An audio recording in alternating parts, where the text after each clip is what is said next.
Après l'agitation de nos jours, voici venu le temps de reposer nos vies dans la parole. Voici venu le temps de donner de l'espace à notre prière.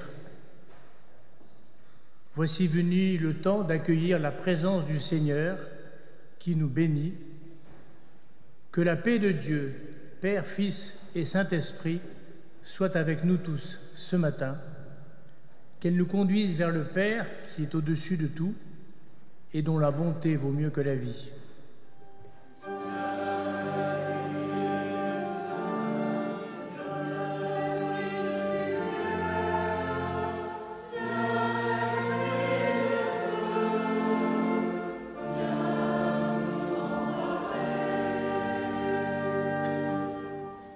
Viens, Esprit Saint, viens remplir nos cœurs et en même temps les rendre pleinement disponibles pour la louange, pour la prière et pour l'écoute de la parole de Dieu. Et nous commençons par la louange. Avant que le monde soit, et d'âge en âge, tu es Dieu. Dès la naissance de l'océan et jusqu'au terme de la course du vent, tu es Dieu. Dans la durée des choses créées comme dans leur inconstance, tu es Dieu. Dans l'immensité de l'univers et dans le secret oublié de notre cœur, tu es Dieu. Dans l'immensité, tu es Dieu. Tu es notre Dieu et nous te bénissons.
Je vous invite à la prière de repentance.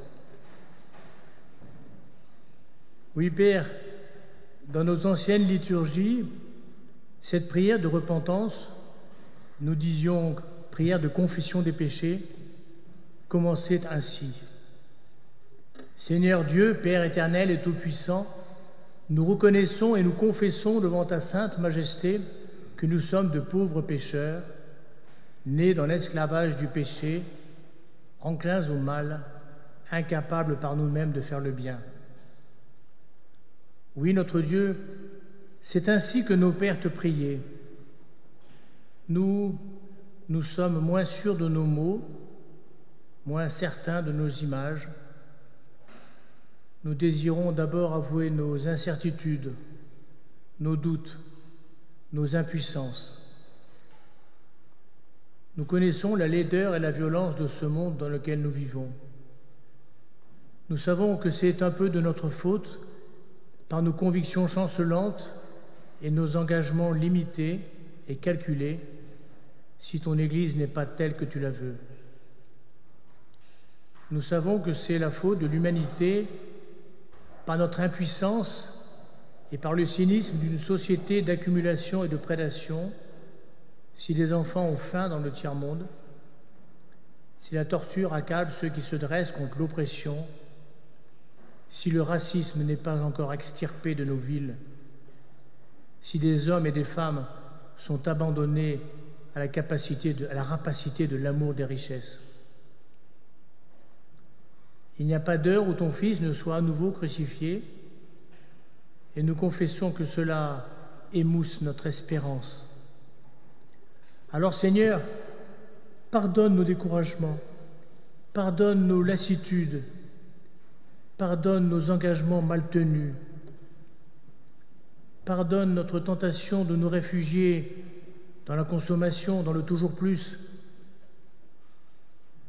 Pardonne aussi nos grands élans inutiles et toutes les paroles que nous prononçons sans les faire suivre d'actes concrets. Amen. Mais Dieu nous relève et nous nous levons pour accueillir la certitude du pardon, parce que quand notre cœur nous condamne, Dieu est plus grand que notre cœur. Quand notre intelligence nous fait dérailler, Dieu est plus grand que notre intelligence. Écoutons la parole de l'apôtre. Elle est certainement digne de confiance, cette parole, et mérite d'être pleinement accueillie par tous. Christ est venu dans le monde pour accueillir les pécheurs, dont je suis le premier. À chacun de nous, cette parole redit explicitement le pardon de Dieu et ouvre une vie libre et responsable. Allons dans la paix du Christ. Et nous restons debout pour manifester notre volonté de rester dans les chemins du Seigneur. Et je vous propose de le partager avec cette prière de Martin Luther. Dieu, permet que je demeure ferme dans la foi et que je ne cède pas au doute. Non pas parce que ma prière est bonne, mais parce que toi, tu es la vérité. Ô Père, encourage et fortifie par ta sainte parole l'homme faible que je suis. J'ai souvent de la peine à accepter ta volonté pour moi. Donne-moi la force, Père, d'être obéissant pour ne pas succomber à la tristesse. Rappelle-nous toujours que personne ne peut nous faire du mal sans nuire encore plus à tes yeux. Fais que nous soyons portés à pardonner plutôt qu'à frapper, à prendre en pitié plutôt qu'en haine. Enseigne-nous, ô Père, à ne pas nous confiner en nous-mêmes ou en nos belles entreprises, mais à tout attendre de ton infatigable bonté. Que la tristesse de vivre, souvent en désaccord avec ta volonté, ne nous submerge pas, mais plutôt que ta miséricorde s'étende à toute notre vie et la fertilise.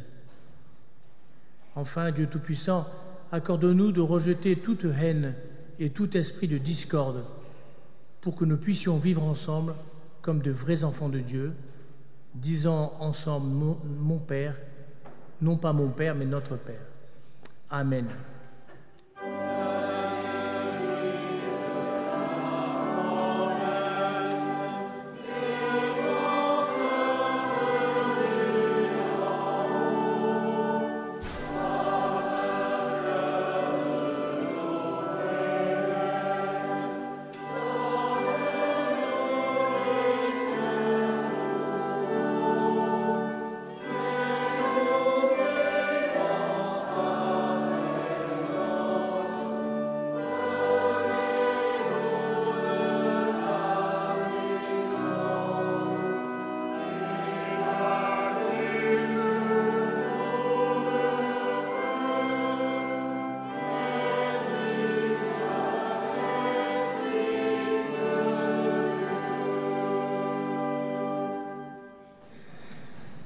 Et avant d'écouter ce que la parole de Dieu a à nous dire ce matin, nous le prions.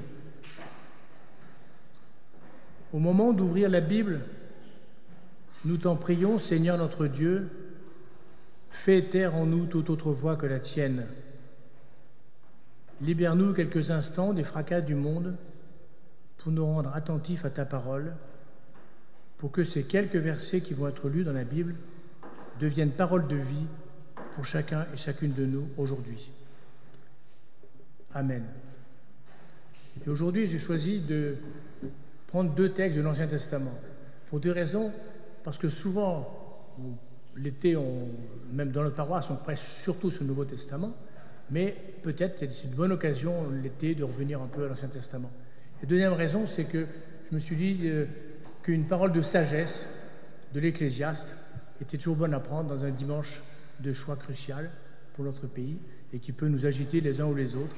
Et que comme je viens de le prier, que loin du fracas du monde, nous pouvons rester attentifs à cette parole. Et c'est Florence qui nous lira ces 2 textes bibliques. Alors, dans Isaïe, nous lisons au chapitre 55.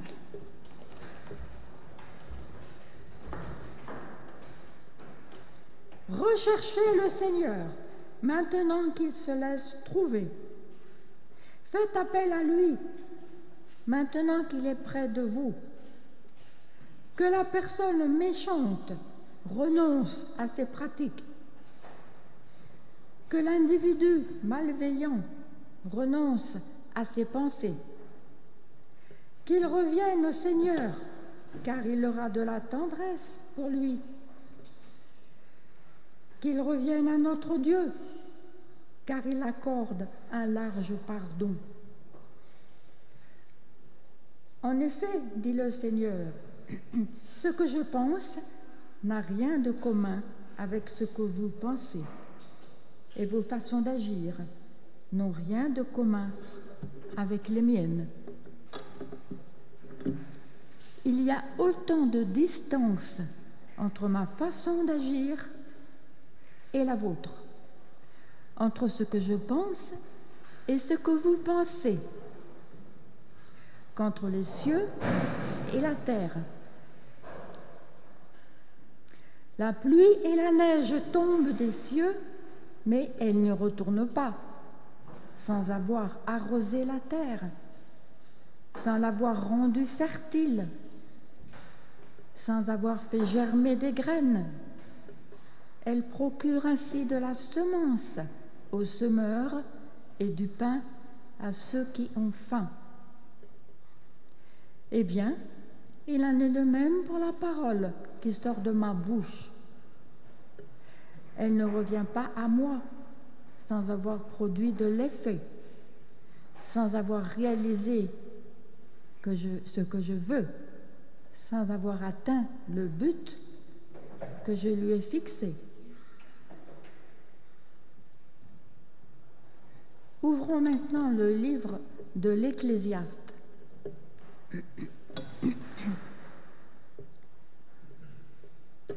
Ne te rends pas à la légère dans la maison de Dieu. Vas-y avec l'intention d'écouter. Cela vaut mieux que d'offrir le sacrifice des gens stupides qui ne comprennent pas qu'ils agissent mal. Devant Dieu, ne te presse pas de parler, ne te hâte pas d'énoncer une parole. Dieu est dans les cieux et toi, tu es sur la terre. Mesure donc tes paroles. En effet, plus on a de soucis, plus on rêve. Et plus on parle, plus on dit de sottises.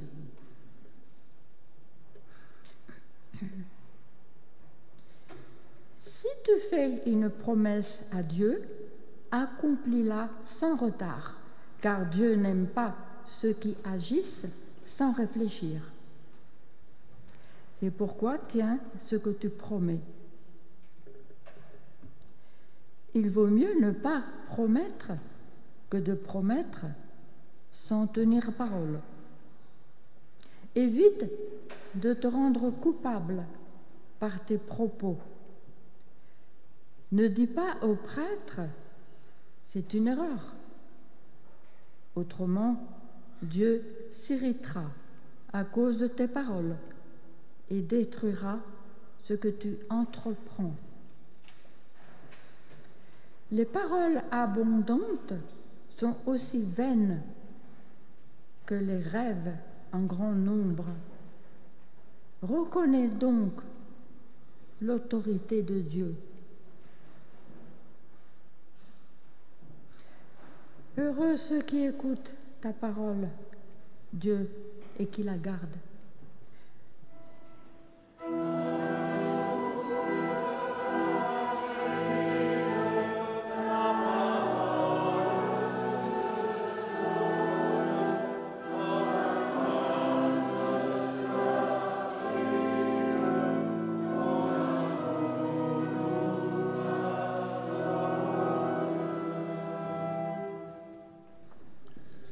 Pourquoi allons-nous au culte, frères et sœurs?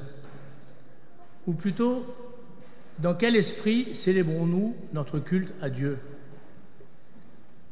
C'est, me semble-t-il, la question que nous pose aujourd'hui l'Ecclésiaste, ce sage entre les âges. Et il ne me paraît pas incongru de le laisser nous questionner ainsi en ce jour d'élection et de vote. La traduction en français courant que Florence a lue tout à l'heure est particulièrement explicite, je dirais même agressive. « Ne te rends pas à la légère dans la maison de Dieu ». Eh bien justement, ça m'a fait réfléchir et je vous propose de partager ces réflexions marquées particulièrement par les 3 versets que Florence a un peu soulignés, si vous l'avez entendu. « Ne te rends pas à la légère dans la maison de Dieu ». Vas-y avec l'intention d'écouter, mesure tes paroles. D'abord, ne te rends pas à la maison de Dieu à la légère ou sans réfléchir. L'Ecclésiaste a lui-même beaucoup réfléchi.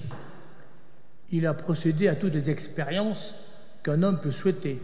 Argent, richesse, palais, bonne chère, femme, pouvoir, culture et même philosophie.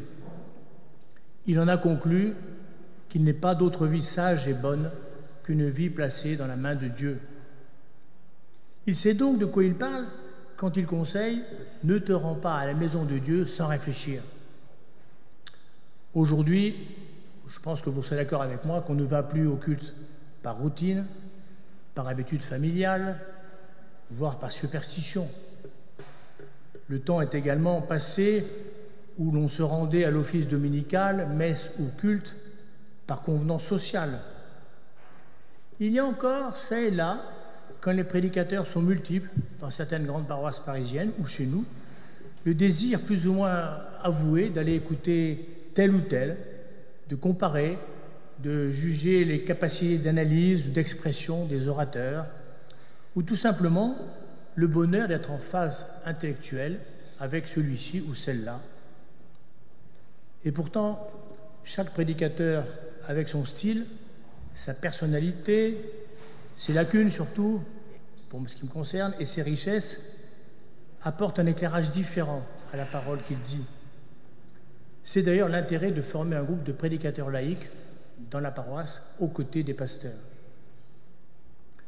Non, je crois plutôt qu'à notre époque de moins en moins religieuse, vous me direz tout à l'heure au pot si je me suis trompé, quand on sera chez Théo, la motivation du culte est surtout faite de recherche conviviale, parce que le culte, c'est le rassemblement d'une communauté unie et vivante, une communauté heureuse de se retrouver pour écouter ensemble la parole, pour la méditer et pour en vivre. Je me souviens de la joie qu'on a eue à se retrouver après le Covid, malgré tout ce qui avait été fait et toute l'excellence de la culte en vidéo, comme aujourd'hui, on salue tous ceux qui sont à distance ou en différé, mais quand même la joie de se retrouver ensemble, ici ou à Montbonneau. Mais, quoi qu'il en soit, se rendre à la maison de Dieu, nous rappelle le sage, ce doit être un acte délibéré, une démarche de notre part, un désir de se rapprocher de Dieu. À l'époque, pour se rapprocher de Dieu, on employait la technique du sacrifice.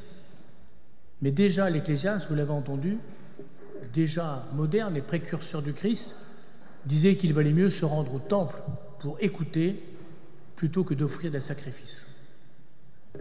Cela pourrait se traduire aujourd'hui par le désir de rompre avec les contraintes que l'on se forge.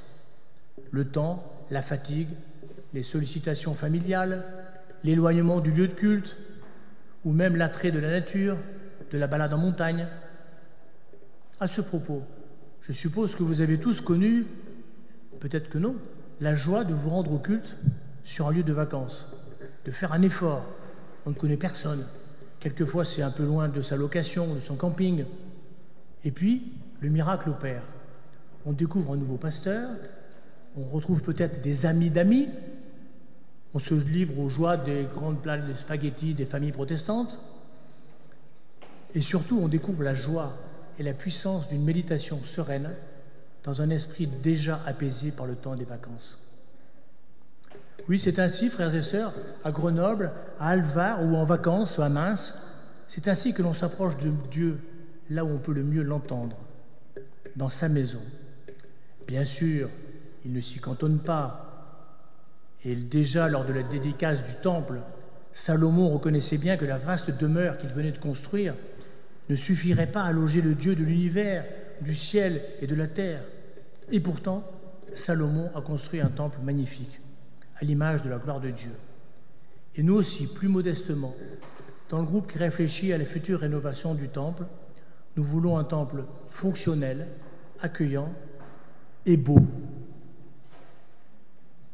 Oui, aujourd'hui, dans le bruit multiple des innombrables paroles qui nous harcèlent quotidiennement, je pense, j'imagine, je crois, que le Seigneur nous dirait bien volontiers « Approche-toi de la maison de mon Père, retrouve-y le calme et le silence, pour écouter. » Vas-y avec l'intention d'écouter. Deuxième verset retenu. Il faut savoir écouter ce que Dieu a à nous dire. Vous le savez bien, écouter n'est pas entendre. Aujourd'hui, dans une société surmédiatisée, le problème n'est pas d'entendre, mais bien d'écouter. Mais était-ce bien différent du temps de Jésus? N'est-ce pas lui qui enseigne que celui qui a des oreilles pour entendre, entende? Ce qui veut dire que tout le monde ne reçoit pas son enseignement, même s'il l'entend. Écouter, être réceptif, c'est une action volontaire, une démarche volontariste, comme on dit aujourd'hui. Et l'Ecclésiaste, toujours actuel, disait la même chose il y a 3000 ans. Va au temple avec l'intention d'écouter ce que Dieu a à te dire, comme cela, tu le rencontreras. Il ne suffit pas d'entendre une prédication, d'entendre la belle musique de l'ordre, merci Denis, d'entendre de beaux textes liturgiques. Il faut savoir discerner au culte ou dans la lecture personnelle de la Bible ce qui m'interpelle personnellement dans ma situation actuelle, avec les problèmes que je traverse, avec les joies que j'éprouve. Savoir comprendre ce qui me concerne. Oui, vous le savez bien, chers amis, la parole de Dieu est une parole de vie.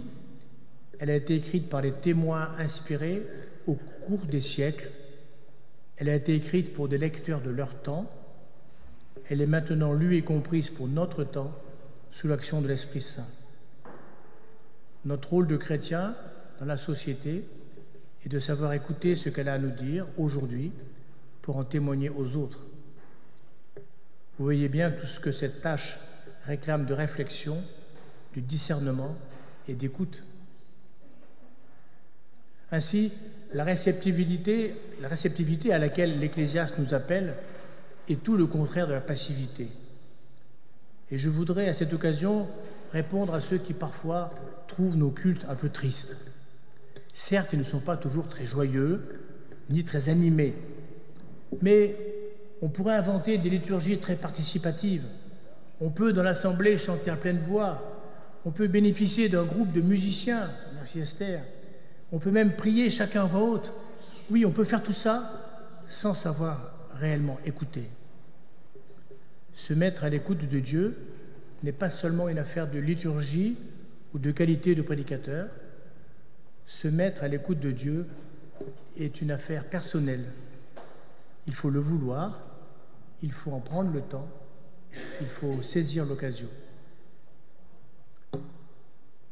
Et pour cette troisième partie, je rappellerai cette phrase de l'Ecclésiaste: « Mesure tes paroles ». D'ailleurs, le même Ecclésiaste, dans le chapitre précédent, a ce verset très connu: « Il y a un temps pour tout, un temps pour parler, un temps pour se taire ». Quand j'étais petit, j'ai été très bavard. Je suis peut-être encore aujourd'hui, mais c'était tout ce que me disaient mes professeurs, mes maîtres à l'école primaire, puis en 6e et 5e, dissipé ou bavard. Et j'ai appris avec le temps que pour écouter, il faut savoir se taire. Cela semble évident, mais il n'est pas mauvais de se le rappeler de temps en temps.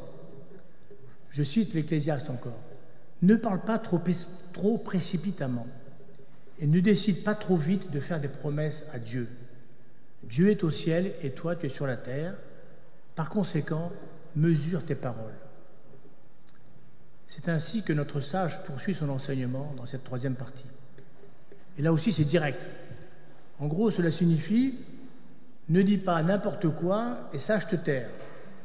Se taire pour écouter son prochain, c'est déjà le b.a.-ba du chrétien, me direz-vous. C'est vrai. Encore faut-il insister sur ce silence, qui n'est pas seulement une absence de parole, mais aussi un acte d'humilité pour ses propres vues, une disponibilité afin d'être complètement disponible à l'écoute de l'autre. Ceci demande patience et amour.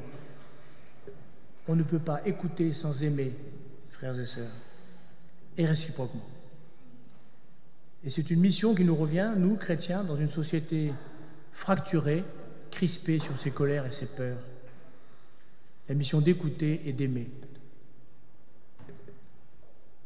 Et de même, pour écouter la parole, il faut savoir faire silence en son cœur. Tout à l'heure, dans la prière d'illumination, nous avons dit « Fais taire en nous toute autre voix que la tienne ». Laissons à l'entrée du temple les sollicitations, les soucis, les projets, notre peur du lendemain. Laissons tout ça à l'entrée du temple pour écouter joyeusement et sincèrement la parole de Dieu. Enfin, savoir se taire, c'est aussi mesurer ses paroles, insiste l'Ecclésiaste. Avec son langage savoureux d'homme qui a vraiment vécu la vie, il rappelle que plus on parle, plus on a des chances de dire des sottises. Eh bien, on ne dit pas des sottises à Dieu. On ne se moque pas de Dieu impunément. La liberté qu'il donne à ses enfants, l'amour qu'il leur porte, ne les autorise pas à se comporter en insensés. Dieu est au ciel et toi, tu es sur la terre. On ne parle pas avec Dieu comme on parle à ses collègues, son patron, sa famille, ses voisins ou son député. Cela ne veut pas dire qu'on ne peut pas lui parler simplement, l'appeler notre Père, mon Père.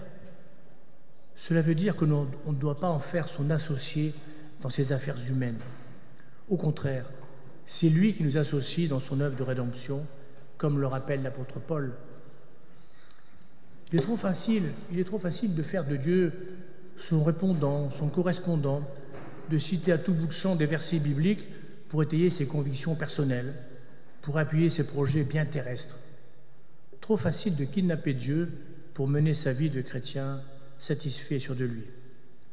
Oui, mesurer ses paroles, c'est faire acte d'humilité, comme l'a fait l'Ecclésiaste, lui qui a été sur la terre plus puissant, plus riche, plus honoré, plus cultivé que nous, et qui pourtant a remis sa vie entre les mains de Dieu, comme Job après ses épreuves. En guise de conclusion, on pourrait encore poser une question, réfléchir, discerner, se taire pour écouter. Soit, mais pour écouter quelle parole? Et là, on revient à ce que dit Ésaïe. C'est la parole qui est comme la pluie. Elle arrose, elle fertilise, elle fait germer, car elle est parole et action de Dieu. Cette parole pénétrera aussi aujourd'hui et demain dans chacun de nos cœurs pour instaurer un dialogue qui n'est plus l'affaire du prédicateur, mais la vôtre, la nôtre. car c'est un dialogue intime entre le croyant et son Dieu rencontré. Le verset 6 d'Ésaïe, au chapitre 55, permettra de conclure. « Tournez-vous vers le Seigneur, maintenant qu'il se laisse trouver. Faites appel à lui, maintenant qu'il est près de vous. » Amen.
et nous restons debout pour confesser notre foi. Je crois en Dieu, le Père Tout-Puissant, Créateur des cieux et de la terre. L'Éternel règne, il est esprit, il est amour. Je crois en Jésus-Christ, son Fils unique, notre Seigneur. L'amour de Dieu envers nous s'est révélé en ceci: alors que nous étions encore pécheurs, Christ est mort pour nous. Il est venu chercher et sauver ceux qui étaient perdus. Il est le chemin, la vérité et la vie, le même hier, aujourd'hui, éternellement. À ceux-ci, tous reconnaîtront que nous sommes ses disciples si nous avons de l'amour les uns pour les autres. Je crois au Saint-Esprit qui rend témoignage à notre esprit que nous sommes enfants de Dieu.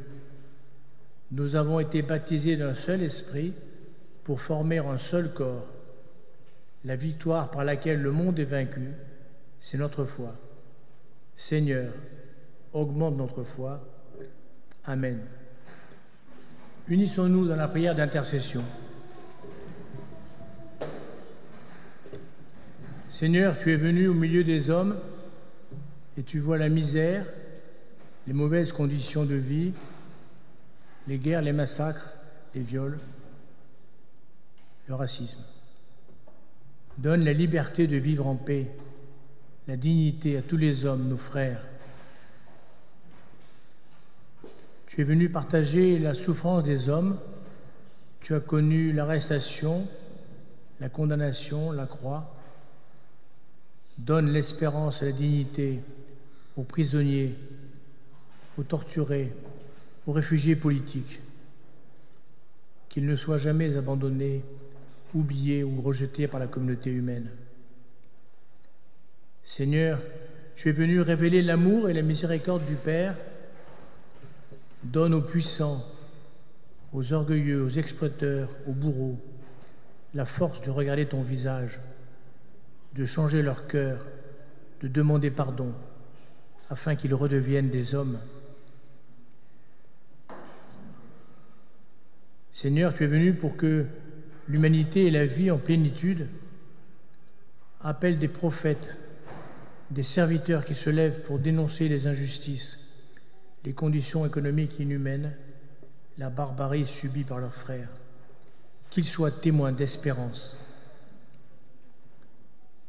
Seigneur, nous te prions pour tous les défenseurs des droits de l'homme qui, dans certains pays, risquent et donnent leur vie. Et plus près de nous, Seigneur, enfin, nous te prions pour les amis, pour les proches que nous savons dans la difficulté ou qui ont demandé le secours de notre prière. Nous te les nommons dans le secret de nos cœurs.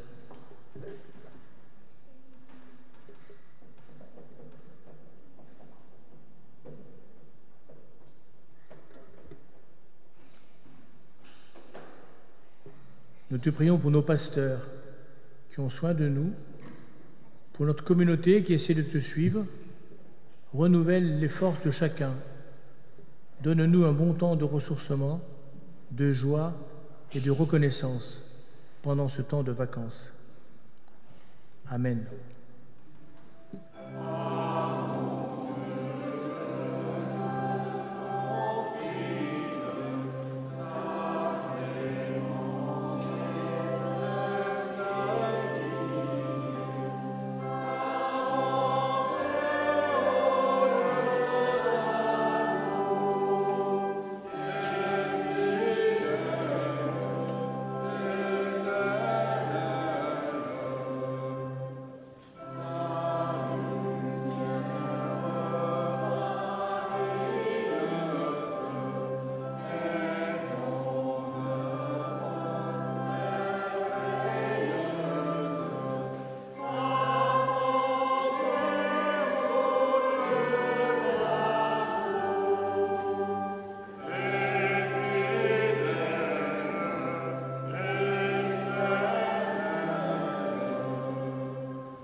propose de rester debout pour dire ensemble notre Père, que j'avais oublié tout à l'heure. Ensemble, nous disons « Notre Père qui es aux cieux, que ton nom soit sanctifié, que ton règne vienne, que ta volonté soit faite sur la terre comme au ciel.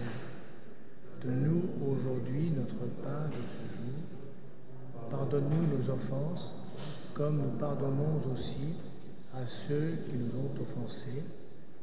Ne nous fais pas entrer en tentation, mais délivre-nous du mal, car c'est à toi qu'appartiennent le règne, la puissance et la gloire au siècle des siècles. Amen. Seigneur, vers quel chemin guideras-tu ma vie? Là, devant moi, la route est toute tracée. Et pourtant, c'est hors des sentiers battus que tu entraînes mes pas. Mais quel que soit le chemin, je sais, mon Dieu, que tu m'accompagneras dans chacun de mes pas. Alors sortons avec cette assurance au cœur, osons vivre en chrétiens, devenant des pionniers en route vers un monde à inventer. Et que le Dieu Père, Fils et Saint-Esprit bénisse nos routes et nos chemins, qu'il accompagne chacun de nos pas de son amour et de sa miséricorde. Allons dans la paix et la joie du Christ. Amen.